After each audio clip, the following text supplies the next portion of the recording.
आज हम उस सच्चाई को देखेंगे जिसे आप रोज जीते हैं लेकिन कभी देखा नहीं, क्योंकि जिस दिन आपने मन का खेल समझ लिया उस दिन आप बदलना शुरू हो जाते हैं। गौतम बुद्ध ने बहुत शांति से कहा था, मनुष्य अपने ही मन द्वारा बंधा हुआ है और उसी मन द्वारा मुक्त भी हो सकता है। यह कोई आध्यात्मिक पहेली नहीं है, यह रोजमर्रा की सच्चाई है। हम सब ये मानकर चलते हैं कि हम सोच रहे हैं, हम निर्णय ले रहे हैं, हम चुन रहे हैं कि क्या करना है और क्या नहीं। लेकिन अगर थोड़ी ईमानदारी से भीतर झांके तो एक असहज सच्चाई सामने आती है। अक्सर हम नहीं सोचते, सोच हमें चलाती है। यही मन का पहला और सबसे गहरा धोखा है। मन कभी सामने आकर यह नहीं कहता कि अब मैं तुम्हें चला रहा हूं। वह बहुत शालीनता से पीछे बैठ जाता है और हमें यह भ्रम देता है कि सब कुछ हमारे नियंत्रण में है। बुद्ध इसे अभिज्ञान कहते थे, अर्थात बिना जागरूकता के जीना। गौतम बुद्ध कहते थे, संसार का सबसे कठिन युद्ध बाहर नहीं, अपने ही मन के भीतर लड़ा जाता है, और जो यह युद्ध जीत लेता है उसे दुनिया जीतने की जरूरत ही नहीं पड़ती। आज हम धर्म की बात नहीं करेंगे, ना उपदेश देंगे। बुद्ध कहते थे, मन को दबाओ मत, मन से लड़ो मत, बस जागो। जागना कोई चमत्कार नहीं है, यह कोई रहस्यमयी अनुभव नहीं है। यह बस इतना है कि आप यह देख लें कि हर विचार सच नहीं है। यही इस मुद्दे की जड़ है। हम सोचते हैं कि हम सोच रहे हैं, असल में हम सोचे जा रहे होते हैं। जब तक यह दिखता नहीं, मन मालिक बना रहता है, और जब यह दिखने लगता है तो एक नया प्रश्न अपने आप जन्म लेता है। अगर मन मुझे चला रहा है तो वह ऐसा क्यों कर रहा है? आदतों का, डर का, लगाव का। लेकिन उससे पहले यह समझना जरूरी था कि पहला धोखा कहां हुआ। और जब यह समझ आ जाती है तो मन का अगला खेल धीरे धीरे सामने आने लगता है। और जैसे ही यह समझ थोड़ी सी साफ होने लगती है कि मन मुझे चला रहा है, उसी पल एक और गहरी सच्चाई धीरे धीरे सामने आती है। यह सच्चाई किसी किताब में छुपी नहीं है, यह आपके रोजमर्रा के जीवन में, आपकी हर बेचैनी में, आपकी हर थकान में, आपकी हर अधूरी नींद में मौजूद है। मन सिर्फ आपको नहीं चलाता, मन आपको समय में भटका देता है। गौतम बुद्ध ने इसे बहुत शांत शब्दों में कहा था, मन या तो बीते हुए में अटका रहता है या आने वाले में उलझा रहता है। वर्तमान में वह बहुत कम टिकता है, और यहीं से मन का दूसरा और शायद सबसे चालाक खेल शुरू होता है, समय का भ्रम। आप जरा अपने जीवन को ध्यान से देखिए। शरीर यहां है, लेकिन मन कहां है? कभी पीछे, कभी आगे, कभी किसी पुरानी बात में, कभी किसी आने वाली चिंता में। मनोविज्ञान आज साफ कहता है कि इंसान का दिमाग वर्तमान के लिए नहीं बना है, वह खतरे को पहचानने के लिए बना है। इसलिए वह या तो अतीत की गलती खोजता है या भविष्य का डर। बुद्ध ने इसे बहुत पहले पहचान लिया था। उन्होंने कहा था, जो बीत गया उसे पकड़ना दुख है, जो आया ही नहीं उसे जीना चिंता है। मन को ये दोनों बहुत पसंद है। क्यों? क्योंकि अतीत और भविष्य में कहानी होती है, ड्रामा होता है, भावनाएं होती हैं। वर्तमान में बस शांति होती है, और मन को शांति नहीं चाहिए। मन को ड्रामा चाहिए, शांति नहीं। आपने देखा होगा, जब सब ठीक चल रहा होता है तब भी मन कुछ ना कुछ ढूंढ लेता है। सब ठीक है लेकिन पता नहीं क्यों अच्छा नहीं लग रहा। यह वाक्य बहुत कुछ कह देता है। मनोविज्ञान इसे रूमिनेशन कहता है, एक ही बात को बार बार चबाना। घटना खत्म हो चुकी होती है लेकिन मन उसे छोड़ता नहीं। किसी ने कुछ कह दिया, एक छोटी सी गलती हो गई, किसी ने अनदेखा कर दिया, वह पल खत्म हो गया, लेकिन मन उस पल को फिर से जिंदा करता है। बुद्ध ने कहा था, बीता हुआ अगर बार बार मन में लौटे तो वह स्मृति नहीं, पीड़ा बन जाता है। यहीं से पछतावा जन्म लेता है, अपराध बोध जन्म लेता है। मन कहता है, काश ऐसा नहीं किया होता, काश वो शब्द नहीं बोले होते, काश मैं वैसा नहीं होता। मनोविज्ञान कहता है कि यह दिमाग का एक पैटर्न है, नेगेटिव बायस। दिमाग नकारात्मक बातों को ज्यादा गहराई से पकड़ता है। जीवन में डर, चिंता, क्रोध ये बाहर से आए दुश्मन नहीं है, ये किसी एक घटना का परिणाम भी नहीं है। ये धीरे धीरे रोजमर्रा के अनुभवों से बनते हैं। किसी ने बात नहीं सुनी, किसी ने समझा नहीं, किसी ने आपकी मेहनत को नजरअंदाज कर दिया, किसी अपने ने वह शब्द कह दिए जो दिल में कांटे की तरह छुप गए। घटना छोटी थी लेकिन मन ने उससे एक पूरी कहानी बना ली। मनोविज्ञान कहता है, मन हर अनुभव को कच्चे रूप में नहीं रखता, वह अनुभव को अर्थ देता है, लेबल लगाता है, और फिर उसी लेबल को पहचान बना लेता है। यहीं से डर जन्म लेता है, यहीं से चिंता आकार लेती है, और यहीं से क्रोध अपनी जड़ें जमाता है। गौतम बुद्ध भी यही कहते हैं, लेकिन शब्द अलग हैं, दृष्टि और गहरी है। बुद्ध कहते हैं, दुख का कारण परिस्थिति नहीं, दुख का कारण तृष्णा है। वो चिपकाव है जो मन अनुभव से बना लेता है। वो चिपकाव जो कहता है मेरे साथ ऐसा नहीं होना चाहिए था, मैं ऐसा क्यों हूं, लोग मेरे साथ ही ऐसा क्यों करते हैं। अब जरा रिश्तों की पीड़ा को देखिए। सबसे ज्यादा चोट वहीं लगती है जहां उम्मीद सबसे ज्यादा होती है। माता पिता, साथी, दोस्त, परिवार, जब अपेक्षा पूरी नहीं होती तो दर्द सिर्फ व्यवहार से नहीं आता। दर्द उस कहानी से आता है जो मन तुरंत गढ़ लेता है। मैं महत्वपूर्ण नहीं हूं, मुझे समझा नहीं जाता, मैं हमेशा अकेला रह जाऊंगा। मनोविज्ञान इसे पहचान की चोट कहता है। सेल्फ इमेज पर हमला। जब हमारी बनाई हुई छवि टूटती है तो मन उसे बचाने के लिए या तो गुस्सा बनता है या डर, कभी कभी दोनों। गौतम बुद्ध यहां एक अद्भुत बात कहते हैं। वे कहते हैं तुम्हें चोट नहीं लगी, तुम्हारी पहचान को खतरा महसूस हुआ है, और पहचान एक विचार है, सत्य नहीं। लेकिन मन यहीं रुकता नहीं, वह तुलना करने लगता है दूसरों की जिंदगी से, दूसरों की सफलता से, दूसरों की खुशियों से। सोशल दुनिया में यह तुलना और तेज हो जाती है। कोई आगे निकल गया, कोई ज्यादा खुश दिख रहा है, कोई ज्यादा सफल लग रहा है, और मन चुपचाप कहता है मैं पीछे रह गया। मनोविज्ञान इसे सोशल कंपैरिजन कहता है। यह तुलना मन में हीन भावना और असुरक्षा को जन्म देती है और धीरे धीरे मैं ऐसा ही हूं का जाल बुनती है। मैं कमजोर हूं, मैं गुस्सैल हूं, मैं दुखी हूं, मैं ऐसा ही हूं, और यही सबसे खतरनाक जगह है। गौतम बुद्ध इसे अविद्या कहते हैं। अज्ञान वो अज्ञान जिसमें मन अपने अस्थायी भावों को स्थायी पहचान बना लेता है। बुद्ध कहते हैं तुम दुखी नहीं हो, दुख तुम्हारे भीतर उठ रहा है। तुम क्रोध नहीं हो, क्रोध तुम्हारे भीतर आ जा रहा है। लेकिन जब तुम कहते हो मैं दुखी हूं तो दुख सिर्फ भावना नहीं रहता, वह मैं बन जाता है। यहीं से ईगो की कहानी शुरू होती है। अहंकार कोई घमंड नहीं है। अहंकार वो आवाज है जो हर अनुभव को मेरे साथ जोड़ देती है। मेरी इज्जत, मेरा अपमान, मेरी तारीफ, मेरी हार, मेरी जीत। मनोविज्ञान कहता है ईगो एक नैरेटिव है, एक लगातार चलती कहानी जो मन खुद से सुनाता रहता है। इस कहानी में हर तारीफ खुशी बनती है, हर अपमान जहर। कोई आपको सराहता है, मन फूल जाता है, कोई आलोचना करता है, मन टूट जाता है। लेकिन दोनों ही स्थितियों में आप अपनी शांति किसी और के हाथ में दे देते हैं। गौतम बुद्ध यहां बिल्कुल सीधी बात कहते हैं। वे कहते हैं तारीफ भी बंधन है, अपमान भी बंधन है, क्योंकि दोनों ही मैं को मजबूत करते हैं, और जहां मैं मजबूत होता है वहां दुख की संभावना भी मजबूत होती है। अब यहां एक बहुत गहरी बात आती है।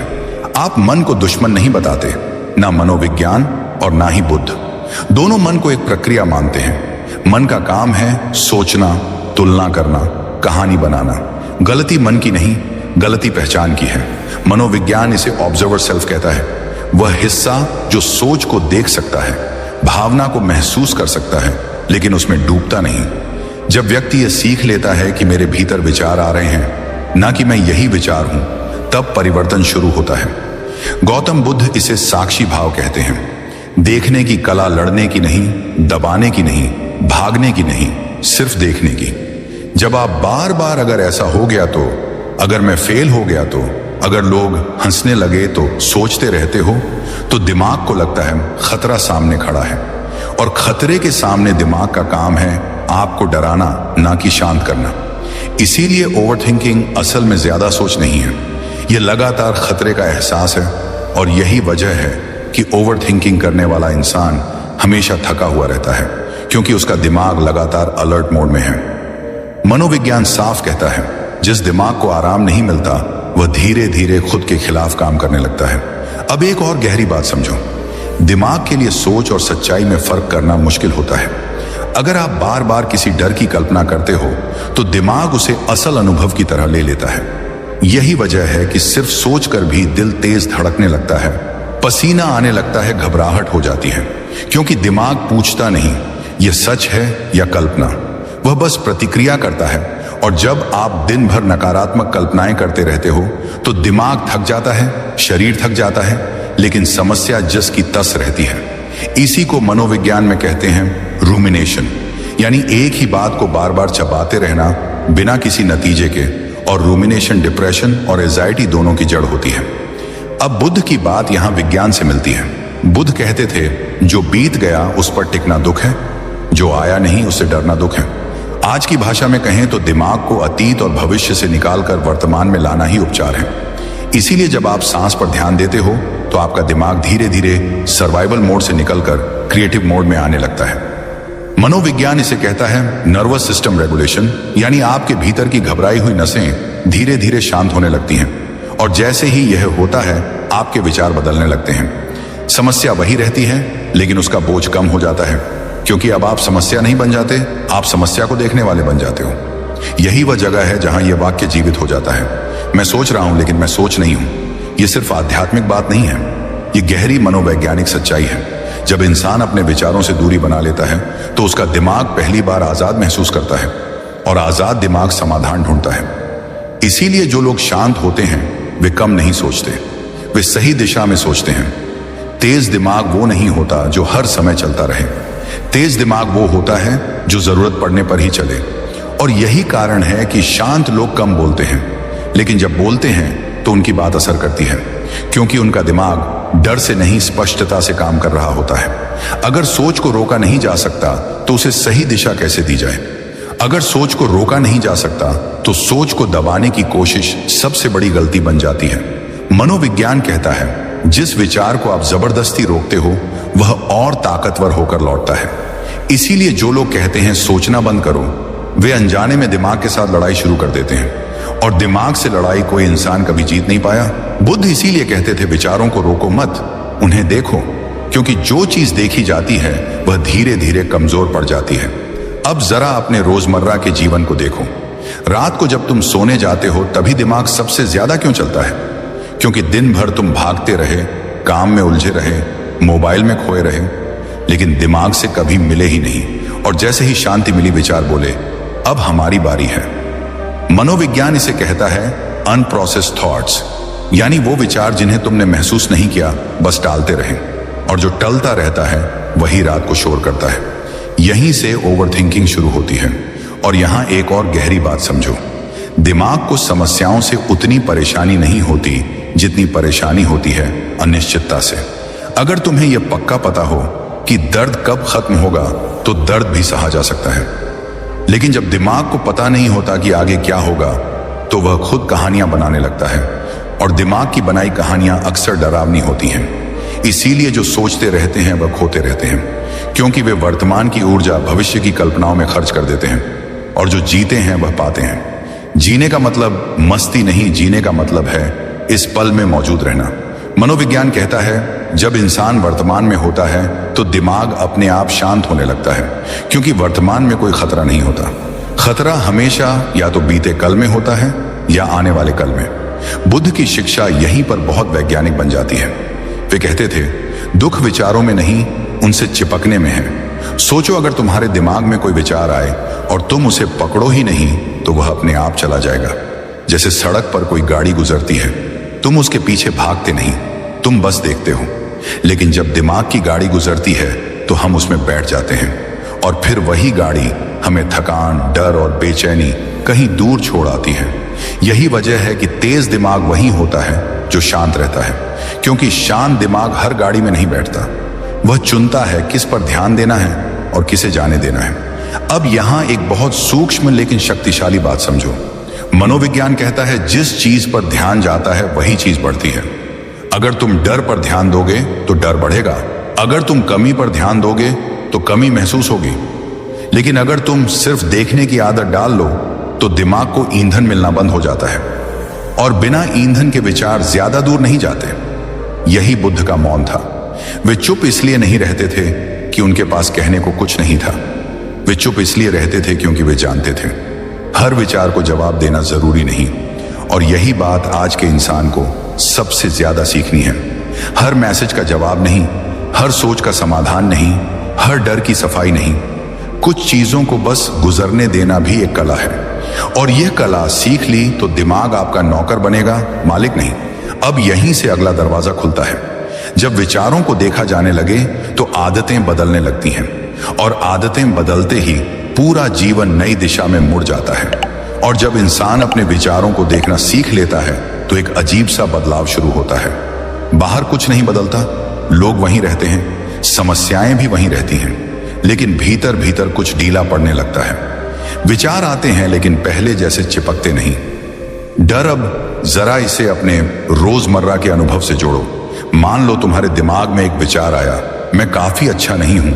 पहले क्या होता था, तुम मान लेते थे। फिर दूसरा विचार आता, इसलिए लोग मुझे हल्के में लेते हैं। फिर तीसरा, मेरे साथ ही ऐसा क्यों होता है। और कुछ ही मिनटों में पूरा व्यक्तित्व उस एक सोच के आसपास खड़ा हो जाता था। लेकिन जब यह समझ आ जाती है कि मैं सोच रहा हूं लेकिन मैं सोच नहीं हूं, तो वही विचार बस एक बादल बन जाता है।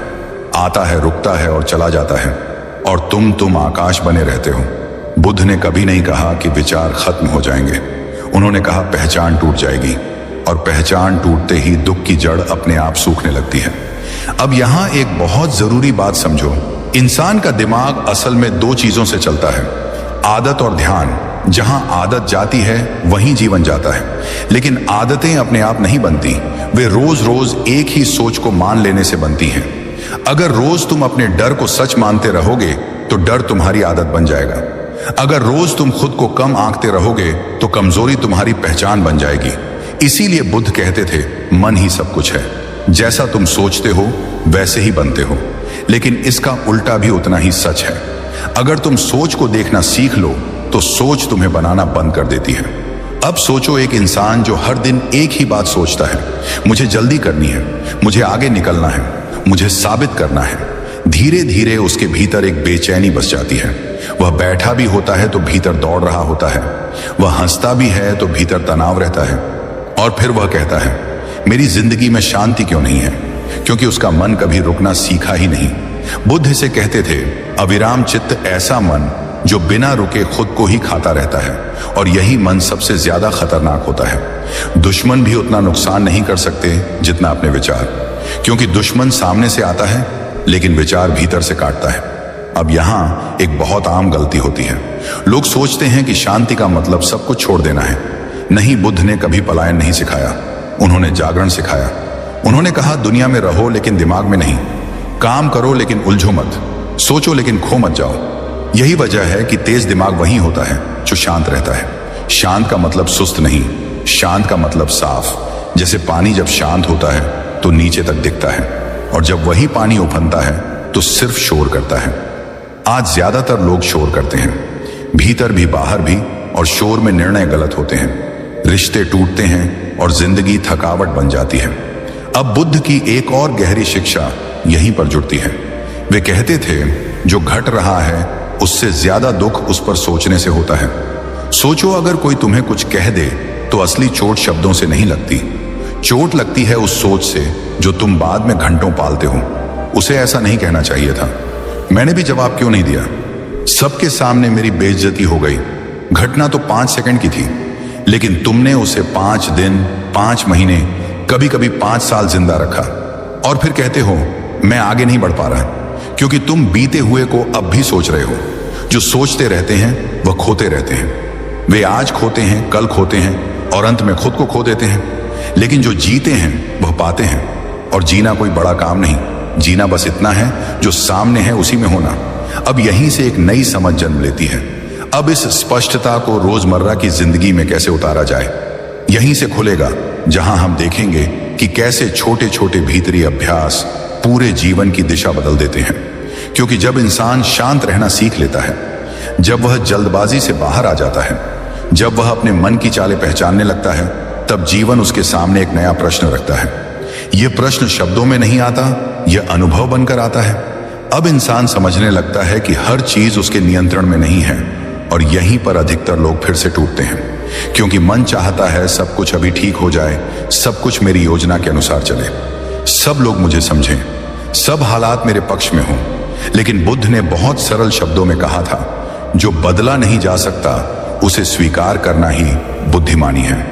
शांत व्यक्ति यहीं पर दूसरों से अलग हो जाता है। वह हर चीज को पकड़कर नहीं बैठता।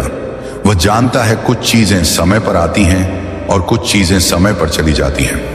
अक्सर हम क्या करते हैं, जो चला गया उसे पकड़ने की कोशिश करते हैं, जो बदल चुका है उसे पहले जैसा बनाने की जिद करते हैं, और इसी जिद में हम अपना आज बर्बाद कर देते हैं। बुद्ध कहते थे, दुख का कारण घटना नहीं है, दुख का कारण उसका विरोध है। शांत व्यक्ति समय को इसलिए चुन लेता है क्योंकि वह समय से लड़ता नहीं, वह बहाव के खिलाफ तैरने की जगह बहाव को समझकर चलना सीख लेता है।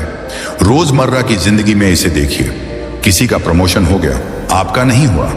किसी का काम चल पड़ा, आपका अटक गया। अब दो रास्ते होते हैं। एक रास्ता यह कि आप भीतर ही भीतर जलें, खुद को कोसे, किस्मत को गालियां दें और हर दिन भारी मन लेकर जिए। और दूसरा रास्ता यह कि आप शांत रहें, देखें, समझें और खुद से पूछें, मुझे अभी क्या सीखना है। शांत व्यक्ति दूसरा रास्ता चुनता है। वह जानता है हर देरी सजा नहीं होती, कई बार देरी सुरक्षा होती है। बुद्ध ने कहा था, जिसे सही समय से पहले मिल जाए वह भी दुख ही देता है। बुद्ध के जीवन को देखिए, उन्होंने ज्ञान की तलाश में कहीं जल्दी नहीं दिखाई। उन्होंने हर अनुभव को जिया, हर अवस्था को समझा और जब समय आया ज्ञान स्वयं प्रकट हुआ। यही जीवन का नियम है। जो चीज जितनी मूल्यवान होती है उसे मिलने में उतना ही समय लगता है। लेकिन आज का मन इसे मानने को तैयार नहीं। आज का मन चाहता है तुरंत सफलता, तुरंत सम्मान, तुरंत पहचान।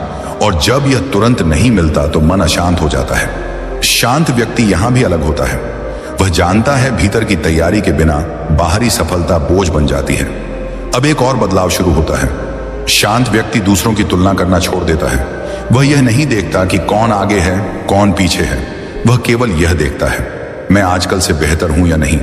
बुद्ध कहते थे, तुलना वहीं जन्म लेती है जहां आत्मज्ञान नहीं होता। जब इंसान खुद को समझने लगता है तो उसे दूसरों की जरूरत कम पड़ने लगती है, खुद को साबित करने के लिए। और यहीं से जीवन हल्का होने लगता है। मन पर से बोझ उतरने लगता है, रातों की नींद सुधरने लगती है, दिल में एक अजीब सी स्थिरता आने लगती है। लोग बाहर से कुछ भी कहें, भीतर कुछ नहीं हिलता। यह वही अवस्था है जहां इंसान पहली बार महसूस करता है, मैं सुरक्षित हूं। और जब इंसान भीतर से सुरक्षित हो जाता है तो वह डर से फैसले नहीं करता, वह लालच से नहीं चलता, वह किसी को देखकर अपनी दिशा नहीं बदलता। यहीं पर उसका समय पूरी तरह उसका हो जाता है। अब संघर्ष अपने आप कम हो जाते हैं। अब लड़ाइयां अपने आप छूटने लगती हैं। अब कुछ चीजें अपने आप जीवन से बाहर चली जाती हैं और कुछ अपने आप जुड़ने लगती हैं। बुद्ध कहते थे, जब मन शुद्ध होता है तो जीवन स्वयं चयन करता है। और अब कहानी एक ऐसे मोड़ पर आकर खड़ी होती है जहां शांत व्यक्ति सिर्फ सहन करने वाला नहीं रहता, बल्कि समझदार बन जाता है। अब वह यह भी जानने लगता है कि हर चीज को स्वीकार करना जरूरी नहीं और हर चीज से दूर भागना भी सही नहीं। अब उसके भीतर एक नई क्षमता जन्म लेती है, पहचानने की क्षमता, किसे जीवन में रखना है, किसे जाने देना है, किस रास्ते पर चलना है और किस मोड़ पर रुक जाना है। क्योंकि जब इंसान शांत हो जाता है, जब वह समय को समझने लगता है, जब वह स्वीकार और धैर्य सीख लेता है, तब जीवन उससे एक और परीक्षा लेता है। एक ऐसी परीक्षा जहां केवल शांत रहना काफी नहीं होता, जहां सही निर्णय लेना जरूरी हो जाता है, जहां शांत व्यक्ति के सामने सबसे कठिन क्षण आता है। यह वह क्षण नहीं होता जब सब कुछ टूट रहा हो, बल्कि वह क्षण होता है जब सब कुछ संभव लगने लगता है। क्योंकि बुद्ध कहते थे, सबसे बड़ी परीक्षा दुख में नहीं, सुविधा और अवसर में होती है। जब इंसान लंबे समय तक शांत रहता है, जब वह धैर्य से समय को पकने देता है, तो एक दिन जीवन उसके सामने दरवाजे खोल देता है। लोग उसकी बात सुनने लगते हैं, परिस्थितियां उसके पक्ष में झुकने लगती हैं। वह जो कल तक अनदेखा था आज आवश्यक बन जाता है और यहीं पर अधिकतर लोग चूक जाते हैं। अब मन कहता है, देखा मैंने सही किया था, अब मुझे दिखाना चाहिए, अब जवाब देने का समय आ गया है, अब मैं भी वैसा ही करूंगा जैसा मेरे साथ किया गया था। यही वह क्षण है जहां शांत व्यक्ति या तो सच में महान बनता है या फिर उसी भीड़ में लौट जाता है जिससे वह अलग हुआ था। बुद्ध ने चेताया था, जिसने शांति को अहंकार बना लिया उसने सब कुछ खो दिया। शांत रहना इसलिए नहीं था कि आप दूसरों से ऊपर दिखें, शांत रहना इसलिए था कि आप अपने भीतर नीचे ना गिरे। अब जीवन आपको शक्ति देता है, प्रभाव देता है, चुनाव का अधिकार देता है। और अब प्रश्न यह नहीं रहता कि आप क्या कर सकते हैं, प्रश्न यह होता है कि आप क्या चुनते हैं। यही कारण है कि कहा गया, शांत व्यक्ति समय स्वयं चुन लेता है। लेकिन इसके साथ एक और सत्य जुड़ा है, वह अपने कर्म भी स्वयं चुनता है। अब वह बदला नहीं लेता, अब वह साबित नहीं करता, अब वह किसी को नीचा दिखाकर ऊंचा नहीं होता।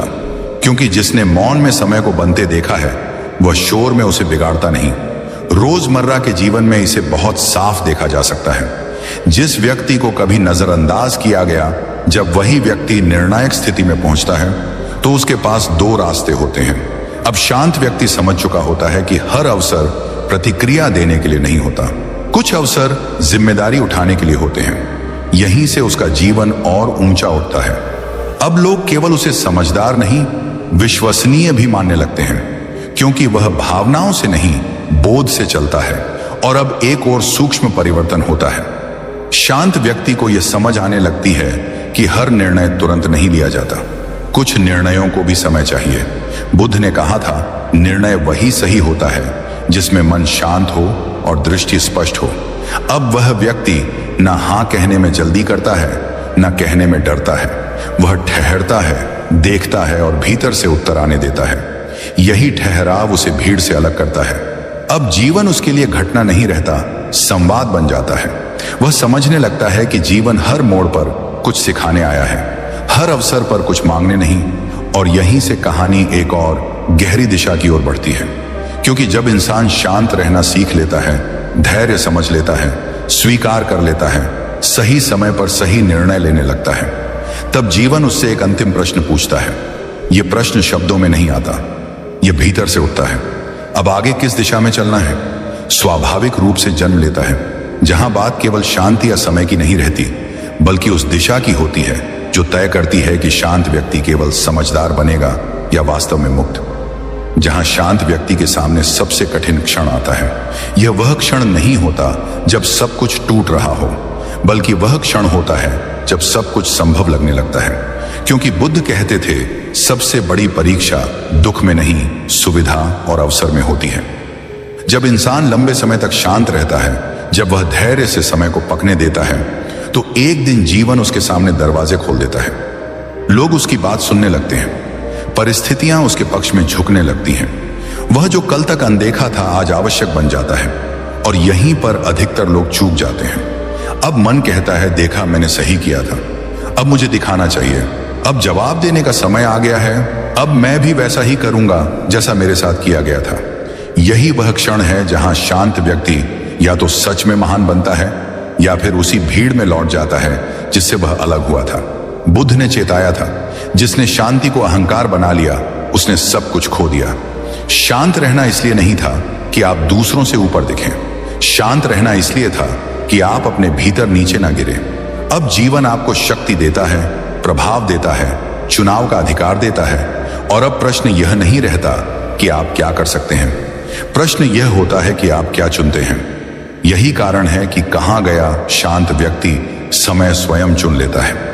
लेकिन इसके साथ एक और सत्य जुड़ा है, वह अपने कर्म भी स्वयं चुनता है। अब वह बदला नहीं लेता, अब वह साबित नहीं करता, अब वह किसी को नीचा दिखाकर ऊंचा नहीं होता। क्योंकि जिसने मौन में समय को बनते देखा है, वह शोर में उसे बिगाड़ता नहीं। रोजमर्रा के जीवन में इसे बहुत साफ देखा जा सकता है। जिस व्यक्ति को कभी नजरअंदाज किया गया, जब वही व्यक्ति निर्णायक स्थिति में पहुंचता है, तो उसके पास दो रास्ते होते हैं। एक रास्ता यह कि वह वही करे जो उसके साथ किया गया था, दूसरा रास्ता यह कि वह वही करे जो उसे कभी नहीं मिला। शांत व्यक्ति दूसरा रास्ता चुनता है। बुद्ध कहते थे, अतीत का जहर वर्तमान के हाथों में मत दो। अब शांत व्यक्ति समझ चुका होता है कि हर अवसर प्रतिक्रिया देने के लिए नहीं होता, कुछ अवसर जिम्मेदारी उठाने के लिए होते हैं। यहीं से उसका जीवन और ऊंचा उठता है। अब लोग केवल उसे समझदार नहीं, विश्वसनीय भी मानने लगते हैं, क्योंकि वह भावनाओं से नहीं, बोध से चलता है। और अब एक और सूक्ष्म परिवर्तन होता है। शांत व्यक्ति को यह समझ आने लगती है कि हर निर्णय तुरंत नहीं लिया जाता, कुछ निर्णयों को भी समय चाहिए। बुद्ध ने कहा था, निर्णय वही सही होता है जिसमें मन शांत हो और दृष्टि स्पष्ट हो। अब वह व्यक्ति ना हां कहने में जल्दी करता है, ना कहने में डरता है। वह ठहरता है, देखता है और भीतर से उत्तर आने देता है। यही ठहराव उसे भीड़ से अलग करता है। अब जीवन उसके लिए घटना नहीं रहता, संवाद बन जाता है। और अब इस यात्रा के अंत में बस एक क्षण के लिए रुकिए, एक गहरी सांस लीजिए और अपने भीतर झांकिए। अगर इन शब्दों में आपको अपना मन दिखा, अगर कहीं ऐसा लगा कि यह तो मेरी ही कहानी है, अगर इस शांति, इस धैर्य, इस समझ ने आपके भीतर कुछ हिलाया है, तो समझिए समय अपना काम कर रहा है। याद रखिए, शांत व्यक्ति हार नहीं मानता, वह सही क्षण तक स्वयं को तैयार करता है और जब वह क्षण आता है तो जीवन स्वयं रास्ता बना देता है। आधुनिक मनोविज्ञान भी आज उसी बिंदु पर आकर खड़ा हो गया है। मनोवैज्ञानिक कहते हैं कि इंसान के दिन भर के ज्यादातर विचार ऑटोमेटिक होते हैं, अपने आप पैदा होने वाले, बिना अनुमति, बिना चेतावनी। आप सुबह उठते हैं और मन कहता है आज फिर वही दिन। आप किसी से मिलते हैं और भीतर से आवाज आती है ये मुझे कभी नहीं समझेगा।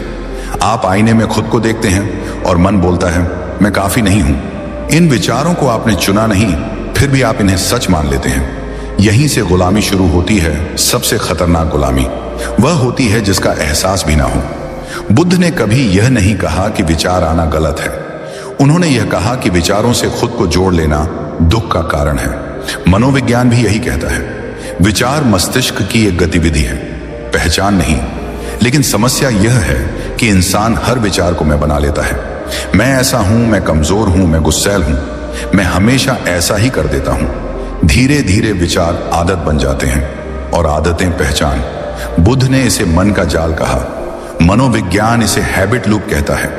आप जरा ध्यान से देखिए, जब कोई परिस्थिति आती है तो प्रतिक्रिया कितनी तेज होती है। कोई बात चुभती है और गुस्सा उठता है, बिना सोचे कोई तुलना दिखती है और मन भारी हो जाता है बिना रुके। यही ऑटोमेटिक रिएक्शन है, यही अभिविज्ञान है। बुद्ध कहते थे जो जागरूक नहीं है वह बीते हुए से चलता है। मनोविज्ञान कहता है दिमाग ऊर्जा बचाने के लिए पुराने रास्तों पर चलता है। फर्क सिर्फ शब्दों का है, सच्चाई एक ही है। मन अतीत की यादों से और भविष्य की आशंकाओं से अपने फैसले बनाता है। हम सोचते हैं कि हमने गुस्सा किया, हमने दुख चुना, लेकिन असल में मन ने वही रास्ता चुना जिस पर वह पहले भी 1000 बार चल चुका था। एक साधारण उदाहरण देखिए। मान लीजिए किसी ने आपकी बात काट दी। उस पल मन ने तुरंत फैसला कर लिया, इसने मेरा अपमान किया, अब ध्यान दीजिए। यह सिर्फ एक व्याख्या थी, सच्चाई नहीं। लेकिन मन ने उसे सच्चाई बना दिया और शरीर ने प्रतिक्रिया दे दी। दिल तेज धड़कने लगा, आवाज बदल गई। मनोविज्ञान कहता है यह सब मिलीसेकंड में होता है। बुद्ध कहते थे यही वह क्षण है जहां जागरूकता पैदा हो सकती है। अगर उस पल आप देख सके कि मन कहानी बना रहा है तो खेल वहीं टूट सकता है। लेकिन अक्सर हम नहीं देखते, हम बह जाते हैं और फिर कहते हैं मुझसे हो गया। बुद्ध ने इस वाक्य को बहुत गहराई से देखा था।